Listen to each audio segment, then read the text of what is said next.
not even going for it themselves. So we're going to get a pretty snowbally team comp from C9. Ooh, Golden Guardians also picking up plenty of damage potential on this I do team. like C9's comp a little bit into it where, like you were saying, they have some tankier members with the Shen and Sejuani, as well as the fact that Vladimir, really kind of an AP bruiser. If he gets ahead, Let's see what Golden Guardians are planning here. Invading to this second red buff spawn, 7 minutes into the game. 3 men strong, gonna go after this one. Lands the hook down onto the enemy jungler. Blabber gonna be in some trouble here. Tries to get back over the wall, does find the flash. Bobchin goes in, the stand united, not gonna be enough. And Golden Guardians get the first kill of the game. Using their pressure in the lanes as well. And Bobchin reaps the reward. He still has that summoner advantage against Jensen. Oh, actually not anymore. Onlook finds Shiro here, isolated into the river, gonna put a little bit of damage down onto him, but Blabber's already there in a 2 versus 1. And they end up taking Potluck down. Zig And did pick up his jungle upgrade already. See Jensen just continuing to farm it up here in the mid lane.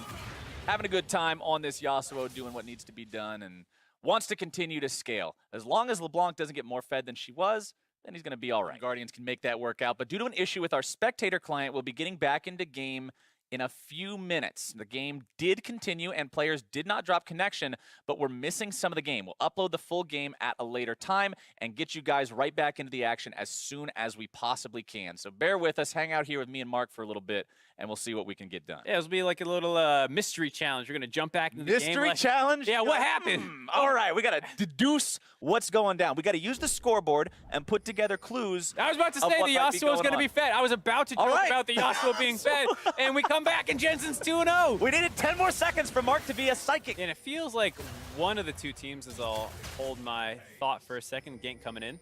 All right, what can they make happen here? Bobchin wanting to provide that extra little bit of damage down onto Shiro. Zig doesn't want to bite off more than he can chew here. Just let LeBlanc set it up. The chain's not going to find the mark, but the damage goes through. Bobchin grabs that kill into Shiro. C9's now it means he's got to stay the hell away from Benji. Crimson Reaper. That's Vladimir's title. I had no idea. I told you I knew the lore. Hey, show me up. Zig going after Shiro here in the 1 versus 1, level 13 to level 12. A lot more money in the Gangplank's pocket as well. Sheep wants to come in, help them out on this one. Goes for the flash as well to make sure Benji comes in range. And Zig grabs himself the 3rd kill of the game for Golden Guardians. We'll clear out the rest of that wave. Cloud9 Academy moving their way over towards mid lane as well, giving up that attempt on the Baron as soon as Golden Guardians found out what was going on. As Blabber goes in, there's your flash into your initiation. Sheep's going to be pulled back, and there is no way out. Smoothie makes sure to get 300 extra gold. Right. So really nicely done there by C9 to make sure they get the optimal amount of gold from that play. I was going to say, remember that it does give full gold over to the last person that damaged the champion before Pyke got the execute. So you're not even KSing. No. It's actual kill sharing. As the damage comes through onto Potluck, and Blabber facilitates yet another catch onto an out-of-position Golden Guardians. Respect you, burn their vision tools down over and over. You have the higher HP values, plus they refresh with that Warmog, so you can play a very poke-focused game. It's going to be Sheep who's caught out here. Cloud9 Academy looking to go in, looking to start this fight off. The box goes through as Sheep manages to somehow keep himself alive, trying to get away now as Blabber goes for the first kill. They're able to find it. It's 2 down on the side of Golden Guardians, but the Cloud9 Academy squad has also not survived this lossless. Zig grabbing the kill onto Sneaky, the only one dead on the side of Cloud9 Academy so far. All of Cloud9 grouped up as 4, trying to stay together, looking for those hooks to make something happen.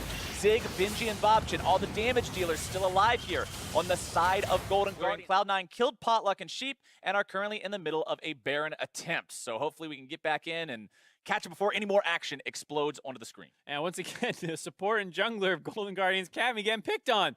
Killed them a 2nd time. But the damage dealers are still alive, so Golden Guardians may still be able to attempt to stop this. It's the same 3-man squad that did it last time, having to do it again. Barrels go through, damage comes in, Baron secured by Cloud9 Academy off of those picks now. Through one of these inhibitor turrets, taking the inhibitor down and winning the game. We've seen so many games so far in Summer Split across multiple regions worldwide. In so rapidly after a Baron, the damage coming down, the pick going through, but the save for now, the Hemo Plague will still seal Benji's fate. And with the enemy AD carry off the board, that means Cloud9 Academy will just be able to strong-arm their way into this base, knock down these inhibitor turrets, set their sights on the inhibitors, and maybe even the Nexus thereafter. as the wind wall goes up to protect them from any sort of retaliatory damage. Final inhibitor now under pressure as Cloud9 Academy looks to end this one right here on this push, able to find some CC and damage down onto the Golden Guardians roster. Gangplank ultimate going to be coming in. Hextech ultimatum is issued. They do manage to find the shutdown onto that enemy Sejuani. Benji not quite able to find all the damage he needs immediately. Zonya is going to be used there to protect the Cloud9 line, but it will not protect for too much longer. Jensen goes down, shutdown credit going over to Bobchin as a double kill goes the way of Zig, finding that lethal damage onto Pyke. Shiro tries to get himself out of here. The last man standing other than his bottom lane carry in Sneaky, but now Sneaky stands alone. 4 out of 5 dead on the side of Cloud9 Academy. Difficult. We also talked about their wave clear not quite being there. And they have to be careful for all these Pyke hooks coming in as well. Gotta be careful for some of those thresh hooks too on the side of Cloud9, but instead they're just gonna take that as their chance to go in. Sneaky forced to go into the Zonias, almost immediately sheep the first casualty here of the fight. Golden Guardian still looking to re-engage, still looking to make something happen. Not quite finding anyone from the side of Cloud9. It's a 1 for 0 so far for the attacking team. The minions will reinforce those lines yet again, and Cloud9 has no intention of stopping. Remember, those Warmogs are going to make sure the front line stays healthy. Bobchin tries to go in. Sneaky going into the pool, keeping himself alive. Another hook finding its way in from Pyke.